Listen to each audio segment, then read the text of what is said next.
My name's Alder. I'm an engineer. I've always loved engineering. I run an engineering business, accolade measurement. And 10 years ago, I was fortunate to discover a lost engine. I was on a message group, and a message appeared one day, I found an engine. None of us could believe this. So there was a lot of text going around. What is it? It's Newstead. So immediately we looked up Newstead on Google, and Google said scrapped, unknown. Well, this was very interesting. So, well, where is it? It's in a convent. Well, where is the convent? It's somewhere in Hertfordshire, I'm not quite sure. What condition is it in? I don't know. It's covered in a layer of dust. So this was almost like hearing about the Holy Grail. And sure enough, we ended up in the back of this guy's car, three of us, down these ever more narrow country lanes in Hertfordshire, and this English sort of, almost like a sort of country house appeared, and there were nuns there in their full habits. We had tea and biscuits with Mother Superior, and she summoned one of the sisters, and the sister led us through these leafy convent grounds, trudging in the autumn mud and leaves, and we came across this little shed. And I thought, this is, you know, you're being over optimistic here. This shed is too small for a steam engine. You know, what did you expect to find? There's probably a model or something. My colleagues went in first, and as they moved out of the way and I went into the doorway, there was absolute silence. There we were. It was like discovering a mythical Egyptian tomb, and there she was. We just didn't know what to say. There was absolute silence. And Sister Margaret broke the silence when she jumped up in the cab and shouted out, "Which one's the whistle?" So in its former life, it was quite a recluse. It was built 1928 by the Hunslet Engine Company. Hunslet is an area in Leeds, and the Hunslet Engine Company was named after that area of Leeds, yeah. So you can go to any country in the world and you'll probably find something still surviving from Hunslet. They didn't have any customers then, it was the recession, so they just made one. They sold it in 1929 to a colliery, and it spent all its life shunting coal wagons very unglamorously, but very importantly, you know, dragging coal wagons out of coal mines and assembling them ready to go around the country. It had clearly been very well preserved and looked after. Somebody had put a lot of time, effort, money and love into this. And so we soon met the former owner's widow, Jane Saul. She explained that her husband, Malcolm Saul, had bought it 1972. It was on the scrap line, it was going to be scrapped, and he saw it and he thought, I can save that. So he sold a lot of stuff. He sold a steamroller, he gathered all the money he could. And he bought the engine from the colliery, and he then said to Jane, "We're going to have a steam engine." And he put it on a lorry and took it to a field in Hertfordshire, started to restore it, and ended up taking it to the convent where he was a gardener.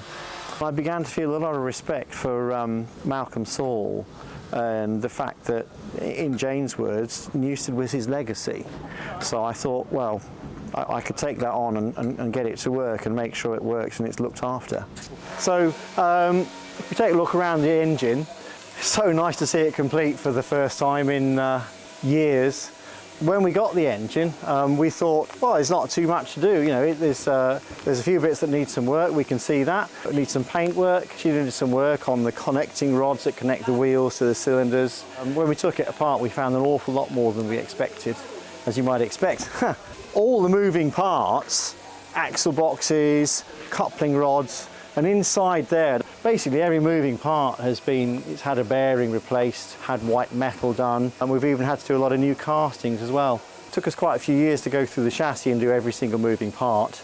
All the paint work was done by volunteers. Again, it's a team effort. One of the volunteers had the idea to paint these red and paint the moving part black. He found that somewhere, and I thought, well, that's a great idea. You know, it's permanent on the engine now. You can just see the chimneys making smoke up there, and we're raising steam now. Boiler needed quite a lot of work. It was a good boiler. When the boiler smith came to see it, he said, well, it's fantastic. It's still got the original tool marks from the Hunslet Engine Company. There's actually a bit of copper in the firebox that was stamped 1962. So in steam engine terms, that's quite young, and that's very good. But we still need an awful lot of work. With a steam engine, every 10 years, you have to take the boiler, gut it, and get into the inside and inspect it and get to every face of everything and check it carefully. So we had to do all that. We had to take the smoke box off. So a lot of rivets, a lot of stays went into the boiler, but most of it's original, which was good news. It's very pleasing to see that team effort, and it's come to life. I've always loved steam engines. As a little boy, I remember coming here to North Norfolk Railway, my parents took me, and I saw a guy driving Ringhor, sister engine to that, and he was carefully nursing this 39 tons of steam engine gently onto a train and coupling up. And I saw the look on his face, that look of concentration and almost relaxed, enjoyment. And I thought, I wonder what that's like. So, I had to find out when I was 16, 17, I got involved. And driving a steam engine is a wonderful thing. There is probably no greater sense of power at your fingertips. So that's a wonderful thing. So it's always been about getting the engine working and enabling that 39 tons of dead metal to come to life. In its new role, much more glamorous now, she's no longer a recluse. She's at North Norfolk Railway between Sheringham and Holt, and she's pulling passenger trains, she's pulling cream tea, dining trains, fish and chips, and driver experience. People can now come and have that thrill of driving the engine and that sense of real power at your fingertips. The real nice thing is volunteers, people that have turned up and said, I like what you're doing there, I'll come give you a hand. And so many people have come and helped and done painting and cleaning and even machining, and it's been a community thing. The real enjoyment is when we've had people turn up that are quite young guys, very uncertain, not knowing what to do, and we give them a job, and very steadily that you start to see them get some skills. So there's a guy I'm thinking of, he learnt coach painting, and most of that red paintwork that you can see was done by him single-handedly, and he did a really good job.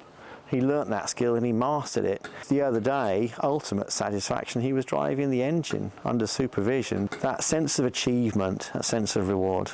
Railways have given us the biggest revolution that we've ever known. And we won't see a bigger revolution until we have AI and robots.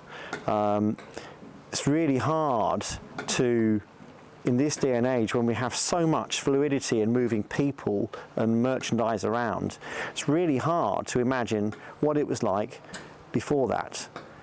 Before railways, when you were born, you had a potter in the village, a blacksmith, and everything in your life came from 5-10 mile radius. So when a railway turned up, and suddenly there was a railway station, you could travel around the country. Well, that was great. But what the railway really gave, next to the passenger station, there was a goods station. And the railway could bring in anything you wanted. It could bring in fish. So all of a sudden, towns could do fish and chips.